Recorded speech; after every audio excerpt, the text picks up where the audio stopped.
है बड़े परिणाम मिलने की। अक्टूबर, नवंबर, दिसंबर ये अंतिम वो 3 महीने होंगे जहां पर हम अंजाम से जुड़ने जा रहे हैं। यदि अभी तक आपने धैर्य बना करके रखा है, उस धैर्य को कभी टूटने मत दीजिएगा। जो ईश्वर के प्रति आस्था और विश्वास है, उस विश्वास को कभी डगमगाने मत दीजिएगा। मो सम दीन न दीन हिता, तुम समान रघुवीर, अस विचार रघुवंश मणि, हरहु विषम भव पीर। देव गुरु बृहस्पति जिसे हम ईश्वर का पर्याय मानते हैं, वहीं पर शनि देव जो दंड नायक है, कर्मों के अधीन परिणाम देते हैं। और आज इन्हीं दोनों ग्रहों का परिणाम अगले 3 महीने के लिए सबसे ज्यादा प्रभावी होने जा रहा है। क्या होगा, पहले इसके प्रमाण को जानिएगा, उसके बाद क्या इसका रिजल्ट होगा, हम परिणाम को जानेंगे। प्रारंभ करते हैं इसके प्रमाण को। सबसे पहले 4 अक्टूबर सन 2025 का वो दिन अभी अभी गया, जहां पर शनि देव जो कि वक्री अवस्था पर चल रहे हैं, ये एक बार फिर से अपना नक्षत्र परिवर्तन करते हैं और पूर्वा भाद्रपद नक्षत्र पर इनका संचरण हो जाता है। पूर्वा भाद्रपद नक्षत्र स्वयं देवगुरु बृहस्पति के नक्षत्र को माना जाता है। एक तरफ तो शनिदेव स्वयं गुरु के राशि पर है और ऊपर से गुरु के नक्षत्र पर प्रवेश कर जाए, तो इस हिसाब से जहां पर गुरु की राशियां हैं, उन राशियों का प्रभाव हमको शुभत्व की स्थिति से हमको दिलाएगा। जहां पर 9 नंबर की राशि गुरु की राशि है, स्वयं शनिदेव जिस राशि पर बैठे हैं, ये भी अपना गुरु का घर हो गया। अब जब यहाँ पर शनि प्रभावी हो रहा है, तो शनि की अपनी राशि मकर राशि और शनि की दूसरा जो घर है वो राशि है धन का भाव। इन चारों घरों पर एक शुभता और बड़े अंजाम से जुड़ने का वक्त अब आ चुका है। यह जो प्रभाव होगा 4 अक्टूबर 2025 से लेकर के 20 जनवरी सन 2026 तक रहेगा। इसलिए यह भी कहा जा सकता है कि सन 2026 की नींव इसी 2025 में अंतिम 3 महीने में रची जा चुकी है। परिणाम क्या होगा अब जानिएगा। 12वें घर का परिणाम हमको प्राप्त हो रहा है शनि के माध्यम से। शनि स्वयं बैठे कहाँ है? तीसरे घर पर है। इसका मतलब जो हमने संघर्ष किया है, जो हमने चैलेंजिंग सिचुएशन को देखा है, उस सिचुएशन से बाहर निकलने के लिए एक सबसे अच्छा शुभ प्रभाव हो गया। यदि हम खर्चों से परेशान थे तो उन खर्चों पर विराम लगेगा।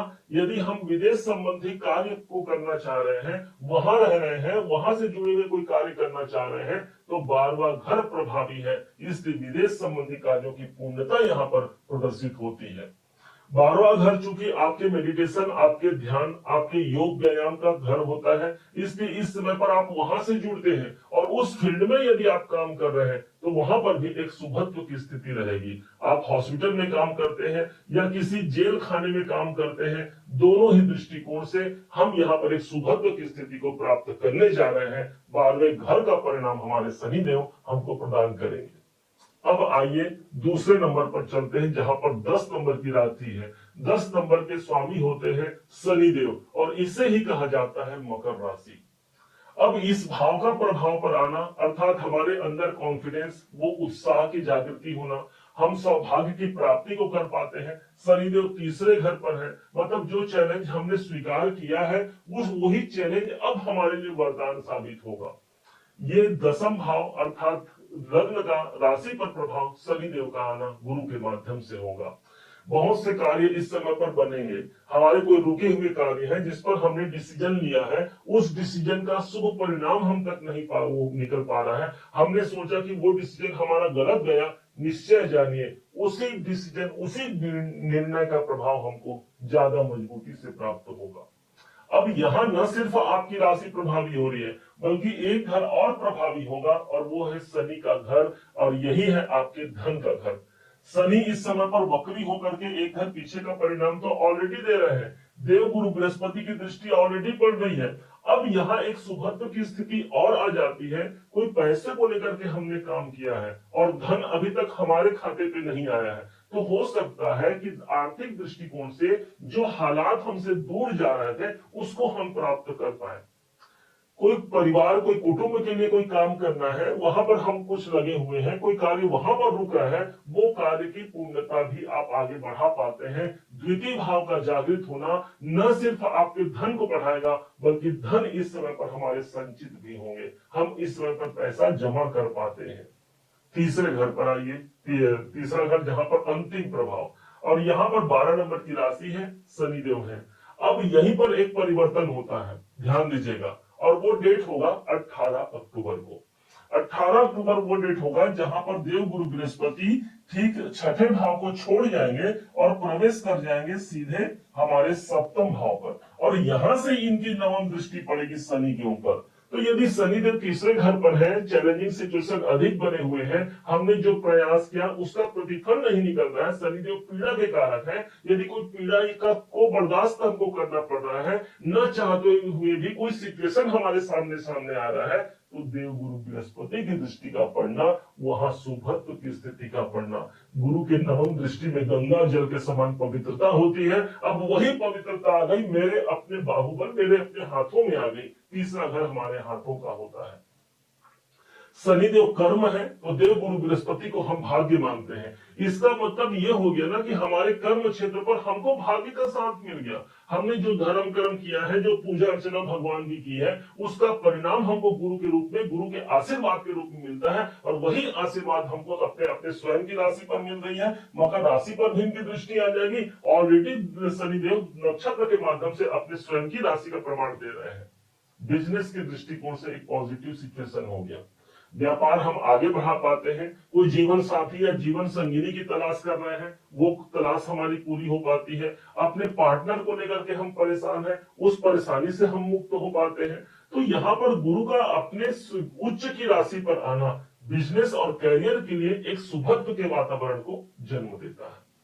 इसी 3 महीने में एक डेट और आता है, और वो डेट होगा 28 नवंबर सन 2025 का दिन। ये वो तारीख है जिस दिन शनिदेव अपने वक्रत्व अवस्था को छोड़ करके मार्गी अवस्था पर आ जाते हैं और तीसरे भाव पर बैठे हैं। अब जो काम हमने शुरुआत किया है वो प्रॉपर अपनी गति से आगे बढ़ेगा। भाई मार्गी हो गया ना, तो वो मार्ग हमको मिल गया जिस मार्ग पर हमको चलना है। अब वो भटकाव की स्थिति नहीं रही, वो मानसिक अशांति नहीं रही, हम अपने कार्य पर आगे फोकस बना करके हम चल पा रहे हैं।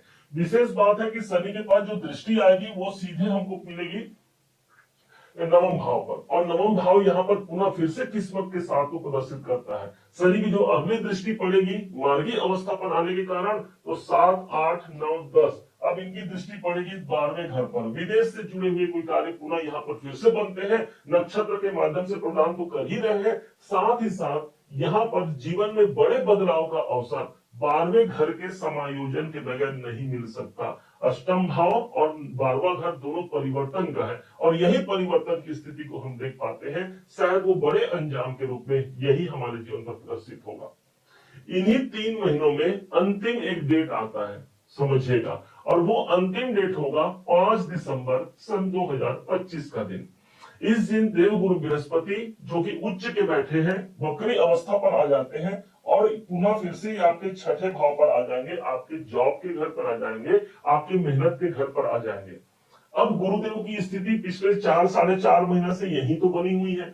भाई जब 5 दिसंबर को पूरा फिर से आएंगे तो क्या कमाल कर जाएंगे, एक मन में प्रश्न उठ सकता है ना। तो ध्यान रखिएगा, एक बार गुरुदेव इस स्थान पर अपना काम कर चुके हैं, और इसलिए जब दोबारा इस स्थान पर आएंगे तो उनके लिए तो वो घर जाना पहचाना होगा, और इसलिए इसकी शुभता का प्रमाण मकर राशि को मिलेगा इनके नौकरी के क्षेत्र पर उन्नति के रूप में।